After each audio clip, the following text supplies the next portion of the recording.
Okay, hello everyone, and welcome back to the channel. Today we're going to be doing two of my favourite things. We're going to be combining history and mystery. I know people that watch my videos really do like mystery, and I quite like history myself, so they're going to do a little fusion dance today, and we'll kind of see where we go. As we go down this iceberg today, we're going to go through enigmatic humans, mysterious locations, unknown and unsolved artifacts, and conspiracy theories, all of that and more, so stay tuned. But anyway, aside from that, without further ado, this is the Historical Mysteries Iceberg Explained.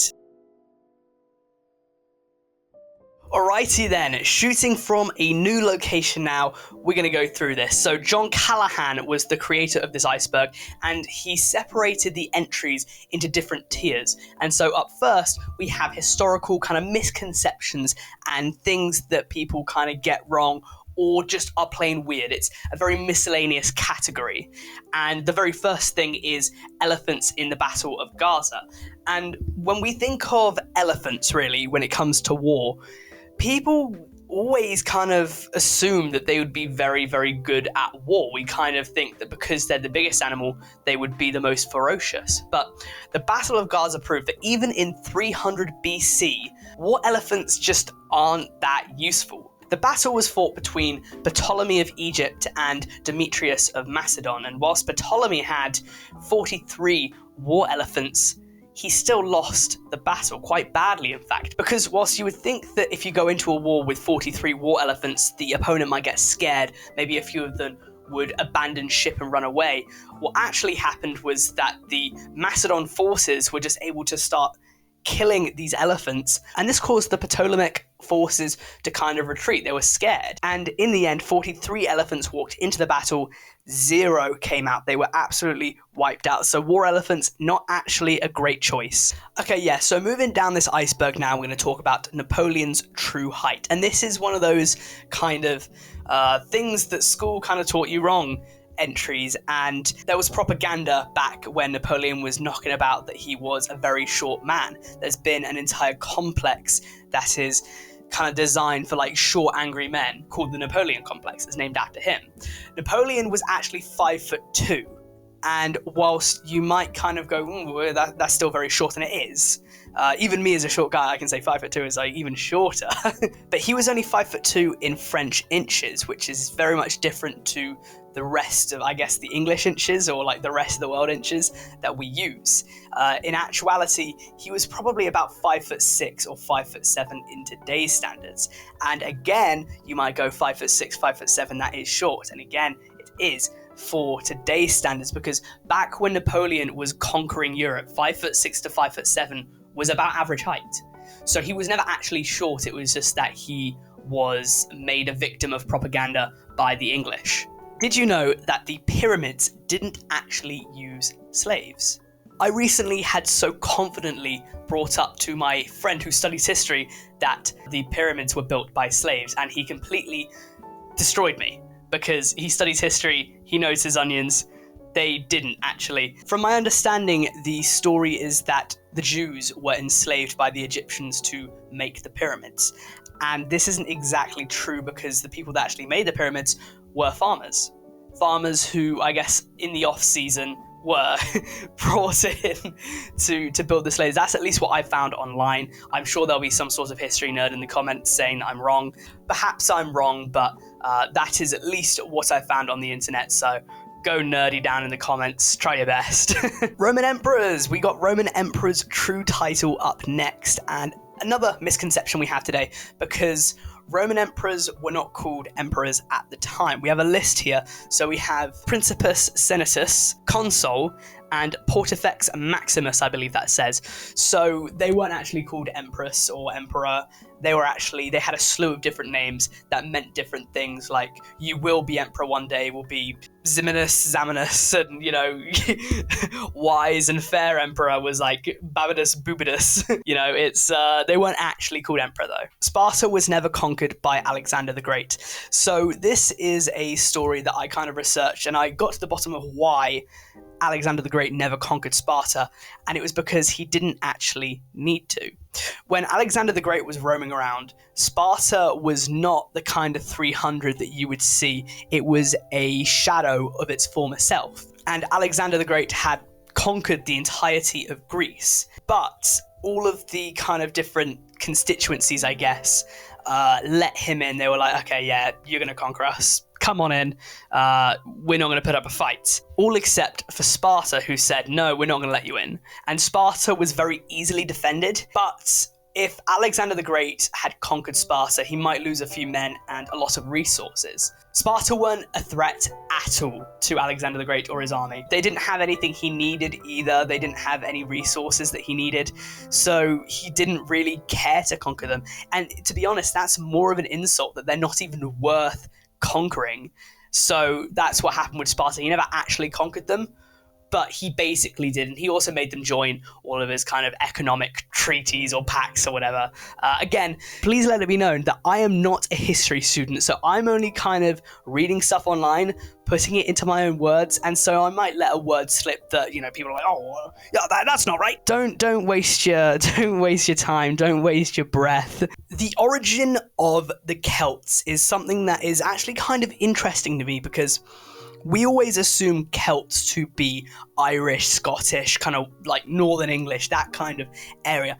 But they didn't originate in England. They actually came over from Europe. They originated, from what I understand, in Central Europe, so Switzerland, South Germany, Eastern France, and I guess they kind of made their way around Europe and into England. From there, for some reason, they liked the cold weather and the rain, so they kept on moving up, kind of northern.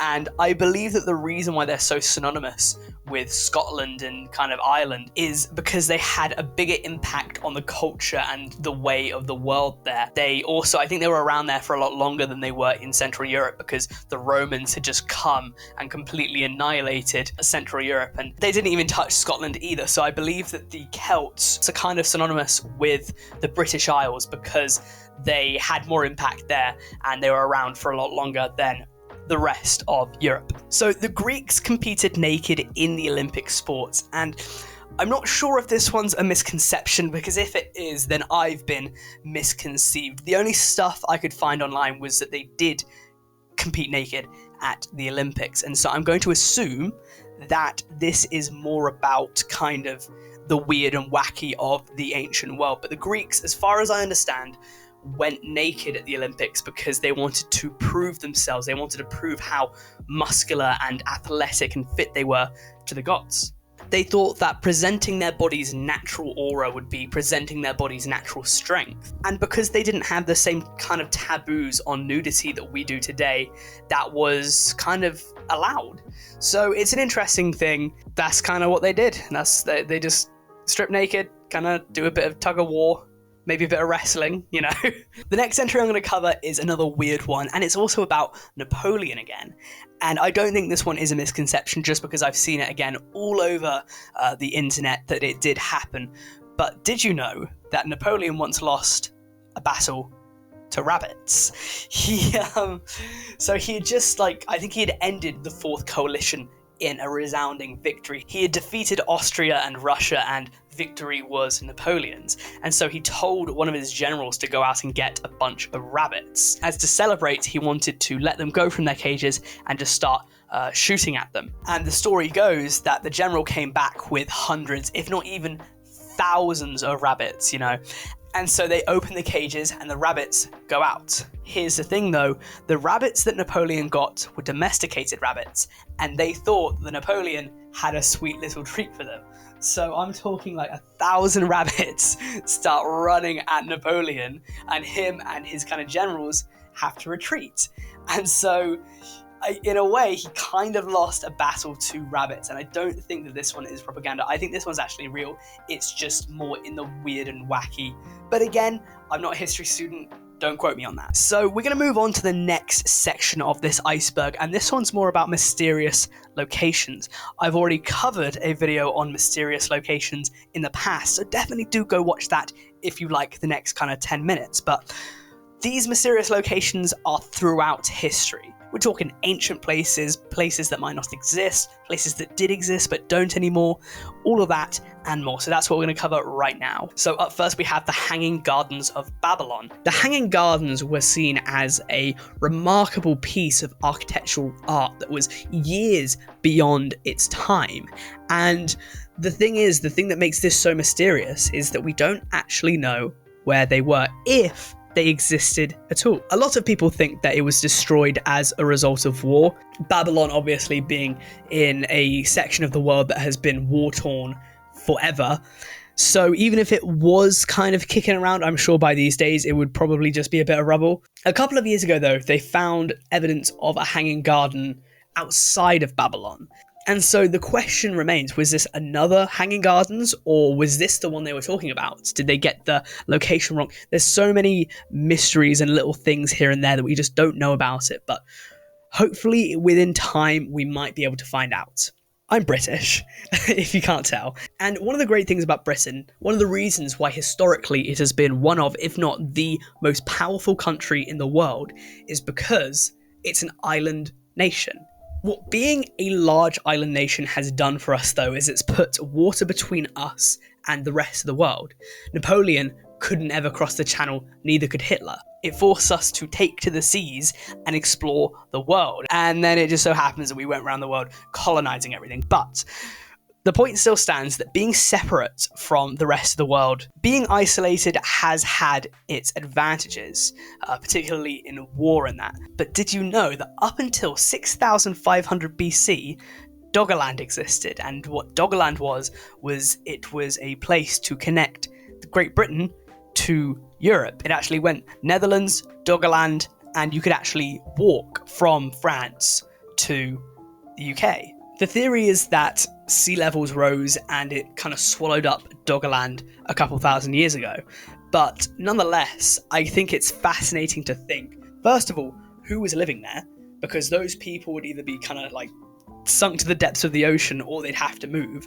But second of all, just thinking how different things would be if the UK was part of Europe, connected with another country there. Things could have turned out so radically different. It's unbelievable. This next one is perhaps my favourite entry of them all on this video. This is the lost colony of Roanoke.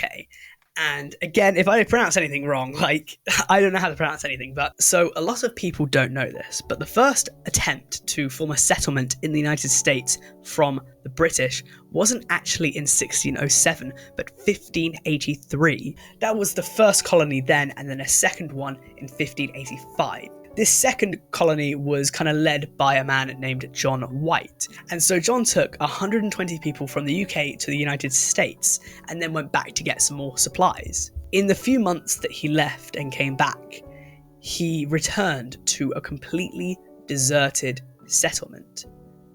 No one was there. Every single person vanished into thin air with no evidence of where they might have gone, except for one clue. The only clue being the word Croatan carved into a tree. 120 people don't just disappear, so what happened to them? Some people think that they were killed by natives, others think that they joined the natives, and this is actually backed up by the fact that they kind of wandered upon a native tribe that had some blonde children. I don't believe that the natives were known for their blonde hair like the British are, but a third theory is that they went to Croatan Island. The only problem was that when they went to search there, I think there was heavy waves and the rescue mission was called off. So we don't actually know what happened to the 120 people of the lost colony of Roanoke. Next we have Libertatia. It's a myth. It was started by Captain James Mission, which is an ironic name, isn't it, for a captain? It's false. It's a myth. They said that it was someplace off Madagascar, that it was a free land for everyone. Myth, did not exist. Sorry about that.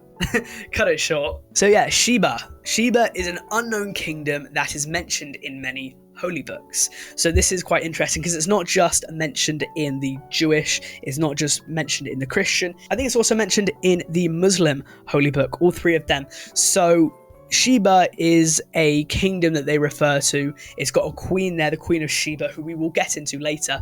And they just talk about stories of people from Sheba. Even in Christianity, actually, they say that the first wife of Moses was from the kingdom of Sheba. The problem is, though, is that to this day, we don't know where Sheba is. It's going to be the same thing for a lot of these. It's just, we don't know. If it did exist, it would have been one of the most important empires of the ancient world. But to this day, we don't know if it did. And if it did, where was it? We don't know where to start looking either. So it's kind of mentioned in passing. So, why would they make up a country in a holy book? I just don't know. So that's just a little interesting thing to read up on. So we spoke a little bit about Alexander the Great before, and what I want to get into now is actually his tomb. Alexander died in Babylon and was buried in Memphis, however was soon moved to Alexandria, the kind of city where, that's his city, it's Alexandria. We don't know where he was buried. We don't know if his body's still there. We don't know if he was grave robbed. There were so many people throughout history, Cleopatra, Augustus, Julius Caesar, who went to visit the corpse of Alexander. But to this day, we don't know what happened to it. Perhaps it was raided. I think that's probably the idea, is that people kind of won wars against the Egyptians and took Alexandria. But we just don't know where it is these days. Did someone take it? Did someone rob it? We don't know. And the same thing is going to apply to Cleopatra, because I said before that Cleopatra visited Alexander, but she also then died, was buried, and people don't know where her tomb is because again, people probably grave robbed. It was such a long time ago as well, almost 2,000 years ago, that it's just very tough to know. She was about to lose against the Romans, and her husband committed suicide together, being buried in the same tomb. And then we just don't know what happened to it. We just don't know who took it, if it was taken at all. It could still be in Egypt. It's just tough to say. It's just tough to say what actually happened all those years ago. It's impossible to track these days. If you ever want to go out treasure hunting, where would you go? For me, it would be Oak Island, and the reason for this is that Oak Island is home to an entire plethora of ideas where various pirates might have hidden their buried treasure. Captain Kidd, for example, might have put his there. There's ideas of Shakespearean manuscripts being hidden there, the Holy Grail, maybe even One-Eyed Willie might have put his stuff there, because people think that for some reason Oak Island is the home of anything kind of valuable or mysterious. And the problem with this is that there's never actually been anything found on Oak Island to suggest this, but it's still a fun idea nonetheless, and maybe there is something. There must be a reason why it's Oak Island, right? So perhaps there is some sort of clue that we just haven't been given yet or found. Anyways, let's get on to the mysterious people. Yet again, I've also done a mysterious people iceberg, so if you like the next 10 minutes, why don't you go watch that one, because it's one of my best, in my opinion at least. And yeah, go watch the Mysterious People's Iceberg after this one. We got King Arthur up first, a very famous man, and they said that back in the 5th and 6th century, he helped Britain defeat the Saxons. And obviously with King Arthur, you've got kind of Merlin, the Knights of the Round Table, Guinevere, Excalibur, all of that fun stuff. Here's the problem though, is that we don't know if Arthur existed. The likelihood is that he didn't. I think kind of historians are teetering on the fact that he didn't actually exist. I mean, Merlin definitely wasn't a wizard, let's get that straight, but it's kind of tough to know who was doing what back then, but I don't believe that Arthur was. But even if he's not, right, he is more famous than most English kings and queens of history. Unless you're a historian, could you tell me what, Henry IV was doing, or Edward II? I couldn't tell you. Like, I know very few. And so in a way, maybe kind of King Arthur is more real than we give him credit for, even if he didn't exist. Okay then, so up next, I want to talk about the story of Romulus and Remus. And the two brothers wanted to make a capital city for Italy. And as you can probably tell by one of the names, one of them did get his way. Romulus apparently actually murdered his brother Remus, or at least one of his associates did, one of his followers. And I guess the big mystery is, first of all, who did it, but second of all, did these two exist? They're kind of part of Roman folklore, and they're represented in iconography by a mother wolf and these two little human boys breastfeeding, and it's just very interesting. But Romulus killed Remus and then put Rome where it was. That is the story that we're told of how Rome got its name, how it got its location, and very interesting story. Is it true? Probably not, but nonetheless, fascinating tale. Queen Sheba is also on the iceberg, and Queen Sheba, as we discussed before, is from Sheba. Did it exist? We don't know. Did she exist? We don't know.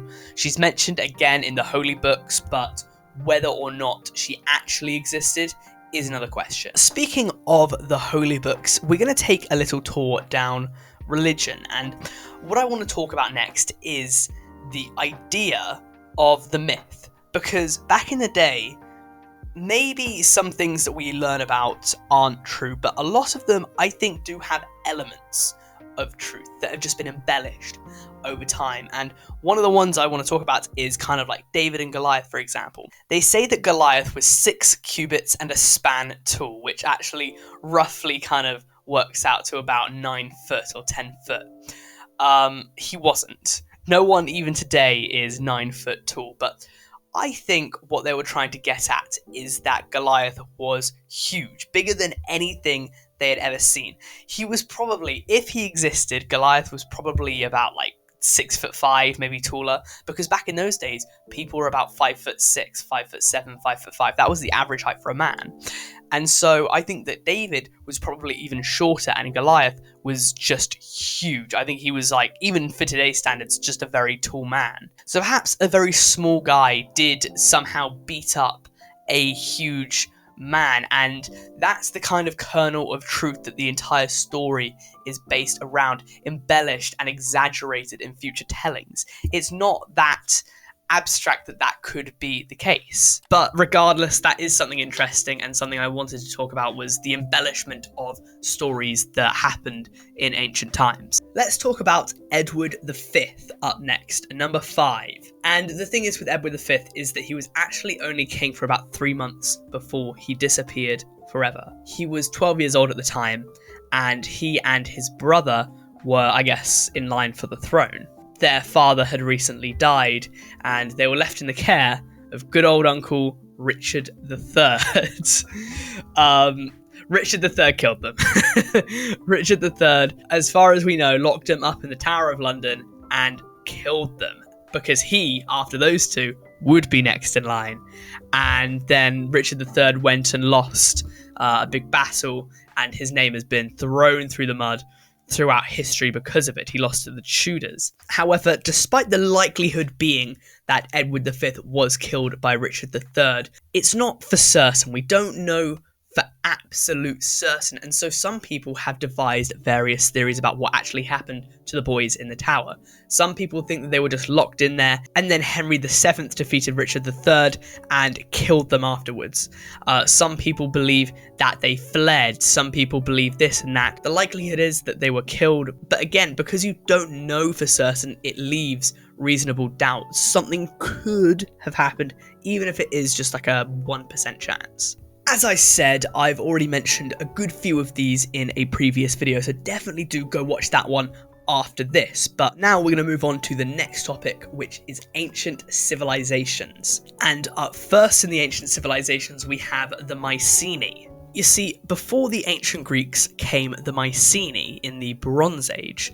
They were about 90 kilometers south of Athens. And from 1600 to about 1100 BC, these guys were knocking about doing a lot of what the Athenians would later get credit for in their own right, that being like literature, art, philosophy. And the thing about these guys, as with a lot of these civilizations that we'll get to, is that we don't actually know what happened to them, what was their downfall. They had the same gods as the Greeks. A lot of what the Greeks became were by the Mycenae. And we just don't really know the conflicts within the civilization to cause them to go into a downward spiral. They started losing a lot of power and then just crashed. So at least for the Mycenae, their mystery is, why did they decline so much? Especially a civilization that did begin to make strides in art and philosophy and literature, we just don't know yet. Now let's kind of talk about the Sea People, because they have such a mysterious history that we actually don't know enough for me to talk about them at length. As far as we know, they were a kind of cohort of people that took to the seas and just started raiding ancient Egypt. We don't know any big figures, we don't know how they were formed, we don't know like what was their philosophies, what kind of stuff did they believe in. We have no idea. Perhaps, I guess, if you were to defeat the Sea People, their like documents would just go down with the ship, and it was also such a long time ago. We don't know what began their demise, because eventually they just started to wither out. But back in ancient Egypt, they would kind of go about and they would try and raid you. We don't know why they were doing it. We don't know why they declined. We don't know why they were I mean, they were probably looting and plundering, but was there anything else to them? We just know so little about the Sea People that it's tough to even talk about them for more than a couple of minutes, because they are such, perhaps the most enigmatic ancient civilization that we know about. Their secrets were just held very close to their chests. So we have the mystery of Easter Island, and I haven't spoken about it too much yet, if at all actually. I don't think I've mentioned Easter Island, but you had the people of Rapa Nui who came over on boats, and they were the people that created the faces, the sculptures or statues. I believe they're called Maui or Moai. And what we don't know, at least until recently, I think this has been solved since, but I don't think we know it for certain, is that the Rapa Nui began to die out very, very quickly. And I believe that the idea is that when they came over, when they colonized the island, they would have had some stowaway rats. Some people think that they were brought for consumption, other people think that they were stowaways, but long story short, they had rats on their boat, and when they got out, I guess things were so fertile that the rats just had an absolute field day, and then their population exploded. The problem is with this is that they started eating all of the resources on the island, and so because of that, you had the people that were on the island, they were getting eaten out of existence, and so they had to start fighting each other for food. It seemed like an absolute hell on Easter Island. And so the Rapa Nui went to war with each other over the limited resources, and a bunch of them got wiped out. And then I guess the Europeans coming over with syphilis and smallpox, that wouldn't have helped anything either. So what actually happened to them, what the true cause of their demise was, is theorized. But for some reason, people were able to build the Maui, and then very soon after, they ceased to exist, to flourish at the very least, as a civilization. It is a similar story for Clovis culture, and if you don't know what Clovis culture is, basically a couple thousand years ago, I believe like 12,000 years ago, there were a group of people living in where would be today Clovis, New Mexico, and these are thought to be the very first Native Americans, or at least they would be related to Native Americans down the line. They were at the very least the first people to begin culture within the United States. They're known as the most indigenous people because they were there 12,000 years ago, like when the Americas was separated from the rest of the world. They were there. What we don't know, however, is what happened to them. Why did they spread out so much? Why did their culture evolve into what will become the Native Americans? Some people think that they died out by natural disaster. Some people think that they overhunted in the area. There really isn't any conclusive answers. It could have been a mixture of the both. It could have been neither. But for some reason, Clovis culture died out within the United States, and it became, or at least their descendants would become, the natives. I really don't want to sound like a broken record here, so I'm going to move on from civilizations because most of them, if not all of them, are just, there were these people, why'd they die out? And, I kind of want to move on now. And so next up, we're going to move on to mysterious objects, treasures, or secret items that we think exist, or we know exist, but we don't know where. And I think this will be really interesting, so let's get on with it. There has never been any scientific evidence of Noah ever owning an ark. Even if he did have an ark, it would be so long gone by now. Noah is one of the earliest stories in the Bible, and whilst it is also one of the most famous, it's easily one of the most simple to debunk. Did God tell Noah to put 2 of every animal on an ark? No, he did not. I think even the most devout religious believers, even the most devout Christians, do not believe in Noah's Ark. You know, maybe the story, like the moral is important, but 2 of every animal is not going on an ark. Where the ark is now, if it ever existed, we will never know. There's no way we'd ever find out just like a ship sailing in the middle of the ocean and it's, oh, wow, that one's big enough for 2 of every animal. Oh shit, it's Noah. Like, it's estimated that Noah was born about 4,285 years ago. So again, even if the Ark at some point did exist, which it probably didn't, there's no way we would find it today. We're going to stick with religion for a moment, and before I do, I don't want to see any comments about religion.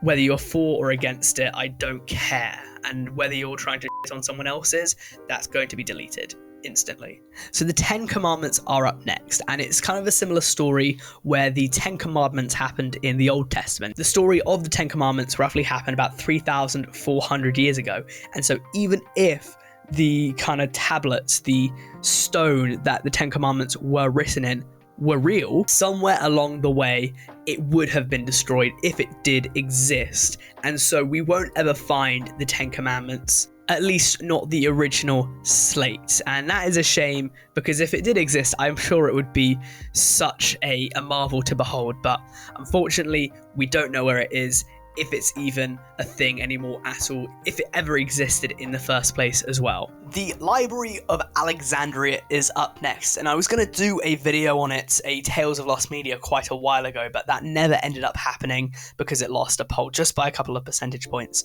And the Library of Alexandria, if you don't know, is known as the kind of big thing in human history to set us back 1,000 years. They say that the burning of Alexandria set us back 1,000 years. And whether or not this is true is debated, because here's the thing. We don't know if it set us back 1,000 years because we don't know what was in there. The library was burnt down, I believe, twice. It was ruined 2 or 3 times. I think Julius Caesar actually, I believe, accidentally burned it. And eventually it was all of the information was lost. And there were things in the library that were works of the greatest minds of the ancient world. I'm talking Aristotle, Sophocles. They had work in the library that has since perished because, unfortunately, it was burnt down, destroyed, whatever you want to say. And it is such a shame because the secrets that the ancient world possessed will never be uncovered. It will be very tough for it to be, because the records were held in Alexandria, which has since been destroyed. And so we never will know. A lot of these things we might have been able to get a grasp on if the library had stuck around, but unfortunately it was never meant to be, and so we don't even know how far back we are compared to if we would have had the secrets. But yeah, it is a shame. The sack of Rome on August 24th, 410 is perhaps one of the most significant moments in human history. It was the first time that Rome fell in 800 years. What was once the Eternal City would be robbed and ransacked by the Visigoths in what would become the first nail in the coffin for a declining Western Roman Empire. Led by a man called Alaric, perhaps, I don't know how to say his name, the Visigoths robbed and ransacked and completely plundered Rome, looting absolutely everything of value. Again, these were people that hadn't been raided in 800 years. The loot here would have been absolutely spectacular. It took 3 days to get through the entire city, and afterwards Alaric left, dying a few months later. And here's the thing, he just became like the richest guy in the world, and he died. So the question is, what happened to his riches? Some think he was buried in them, some people think he buried them somewhere else, but to this day we don't actually know where perhaps the greatest plunder of ancient times was held. This loot, by the way, was searched for by the Nazis in the 1930s. They tried to find it to try and fund their war efforts. That's how much they thought it was worth. So just imagine how much it would be to an average Joe who just digs out a treasure chest from under the sand. There must have been hundreds of millions there, perhaps. I mean, if the Nazis were actually going out and searching for it, you would think that there has to be a lot of money, a lot of worth, a lot of value in the plunder. But again, we don't know where it is, and people have tried, people have failed. To this day, we have not found the loot. Finally, in this category, let's talk about the Scepter of Dagobert, which was once part of the French crown jewels. However, in the 1700s, it was actually stolen. Or at the very least, we think it was stolen because in 1795, it was never seen by human eyes again. To this very day, we don't know where it is. And this is kind of what makes British crown jewels better than French crown jewels, is because we actually have ours still, and they get their scepter stolen. So it was 300 years ago, and we have not found them since. Even if someone had the crown jewels, if someone had the scepter, maybe we would know, but I'm sure you could probably get away with going to a Halloween party and just bringing it along for the ride. We wouldn't know. And so, yeah, finally, we are on the last section, which is wacky conspiracy theories throughout history. So up first, we have the Bosnian Pyramids. So there's this guy who believes that in Bosnia, there's this hill, and it's coincidentally very pyramid-shaped. And he thinks that someone built pyramids, I guess, in Bosnia, and then they were kind of covered with dirt and grass, and that's what we see today. I believe this theory is kind of proven to be false, but Mr. Sam Ozamenjic, however you say his name, is an adamant believer. So the pyramids aren't tombs. Yes, they are. History, literature, archaeology, they can all back that up. The pyramids were tombs. If you believe they weren't, then whatever, I don't care. Oh, the Shakespearean ghostwriter. I've spoken about this one before, but there is an idea that there was this group called the Oxford Syndicate who, I guess, wrote all of Shakespeare's plays with him taking the credit. My problem with this theory, however, is first of all, you would probably take credit for, especially like the ones in which it wasn't politically motivated. You would take credit for those. So I don't know why people haven't. Second of all, when you get down to it, one of the reasons why Shakespeare is one of the most iconic authors of all time is because his stories are timeless, and they're timeless because they have an element of simplism to them. They're not basic by any means, but they are simplistic. Boy and girl fall in love. Boy and girl can't be together. Boy and girl kill themselves forever being together. Man wants a position. He does bad things to get the position.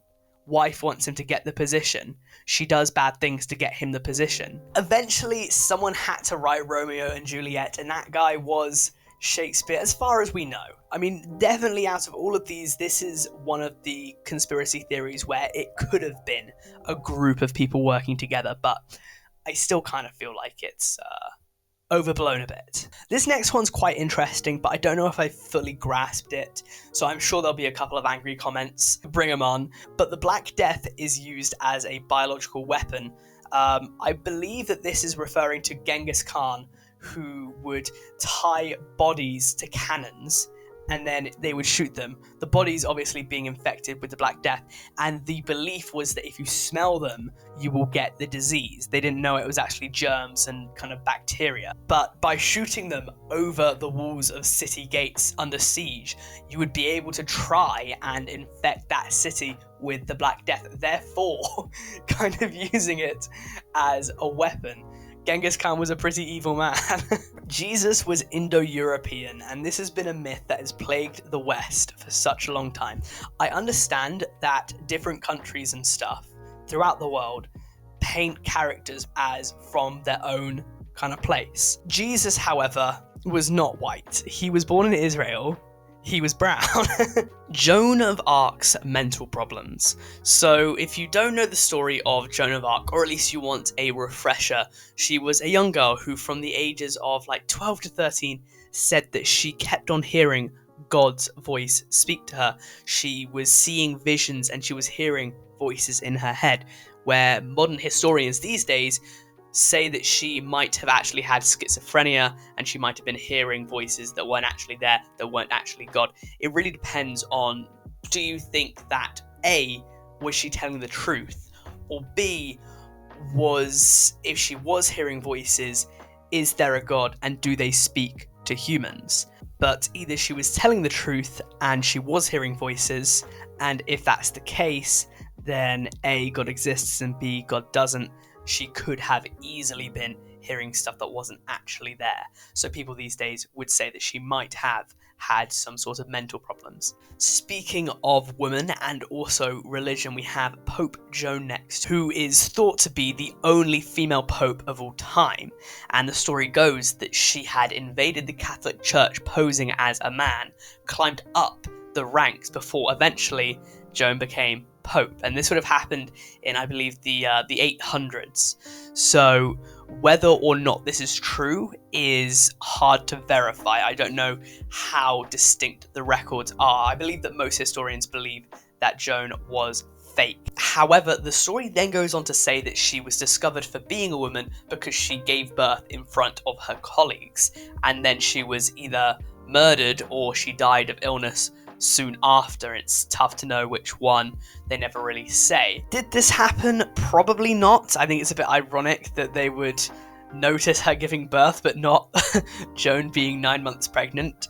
But I'm not really one to completely shut down ideas unless they're incredibly bizarre. So I'll leave you to your own devices, make up your own mind for that one. So yeah, next we have Rome's true name, and this one's really interesting to me specifically because there is a story that back in the day, only the elite of Rome were allowed to know its true name by punishment of death. If you were to say what Rome's true name was, you would be executed, and therefore only the bourgeoisie of Rome would know the true name of Rome, even though it's like, if 200 people know its true name, then it's just a code name or a nickname, isn't it? It's not an actual name. It was Rome.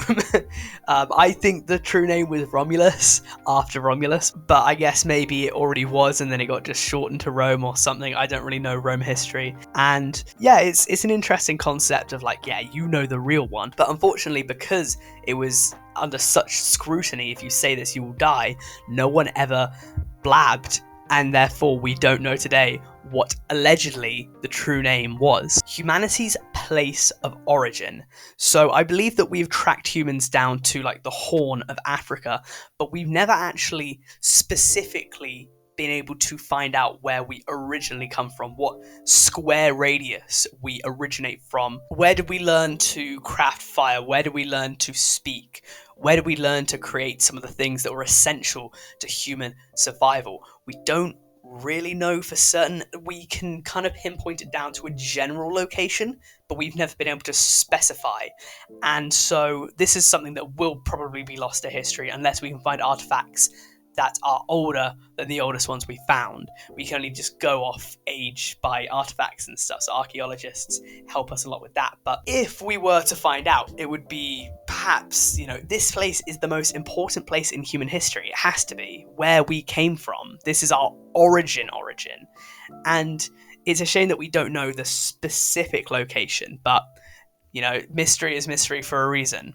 We are almost at the bottom of the iceberg now, and we have Jesus's human father.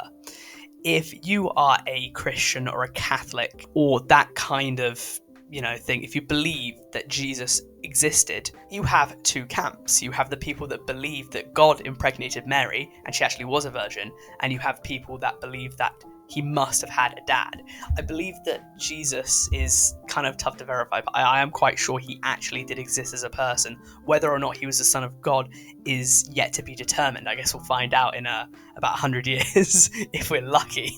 Probably closer to about 10. But yeah, regardless, a lot of people think that Joseph was the father. Perhaps it was a different suitor. Maybe Mary cheated on him and created this entire religion thing for that reason. It's tough to know, but if you believe that Jesus was a human and he wasn't the son of God, then the question remains, who is his father? The likelihood is that it is probably Joseph, I guess, because that's like those two were together, but it could have been anyone because we just don't know an incredible amount about Mary or Joseph or people before Jesus was born, or even afterwards for a good couple hundred years. Penultimately, we have Greek fire, which was a weapon used by the Byzantine Empire in the 600s. And the idea here was that I guess there was some sort of like chemical component. It says here it consisted of a combustible compound entitled by a flame-throwing weapon. Some historians believe it could be ignited if it reacted to water, if it kind of came into contact with water. If it existed, which I believe it actually did, this would be the greatest weapon of the time. Only thing is, though, that it stopped being used. I guess the knowledge of how to create it died with the Byzantine Empire, and we don't know really what they did. They must have had some knowledge that we don't. I mean, I'm sure if we probably got down to it, we might be able to know. Maybe they use some sort of resource that isn't used anymore, that the world doesn't have. They used it all up. But this kind of flamethrower that they had seemed to be insane, considering we wouldn't really create flamethrowers ourselves until like hundreds of years later. It's a real ahead of its time creation. And just so I get my notes right, I'll be reading off this last one. At the very bottom of the iceberg, we have mudflood and Tataria, which are very closely linked. So Tataria was a term used by European mapmakers for the Central Asian steppes and Siberia. Conspiracy theorists, however, believe that it was a very prosperous and extremely advanced empire, and it was kind of covered up in, I guess, a flood of mud. And all of the buildings, the entire state was all covered up. Interesting. I don't really know who cares so much to, I guess, cover it and keep it hidden if it does exist. But I definitely don't know enough about Tataria to, first of all, know if I'm saying its name right, and second of all, to know if there is some sort of grand conspiracy at play here. So, anyways, that is it from me. Thank you very much for watching. If you liked it, please hit that subscribe button. I would very much appreciate it. We just hit 14k, so let's keep on going. And we're trying to build this thing from the ground up, and it'd be great to have you along for the ride. Apart from that, follow me on all of my stuff, all at FoxAkimbo, Twitter, Instagram, Discord, you know, all of that kind of stuff. Patreon, link in the description. Speaking of Patreon, shout out to my two patrons, Cage101 and Chris M. You guys are the best. I'll be doing some stuff very shortly for you. Shout out to John Callahan for making the iceberg that I have used today. It was very good. Thank you very much for that. And finally, please let me know down in the comments what you'd like to see me do next, because I'm only 65 videos in and I'm already out of ideas. Thank you for watching.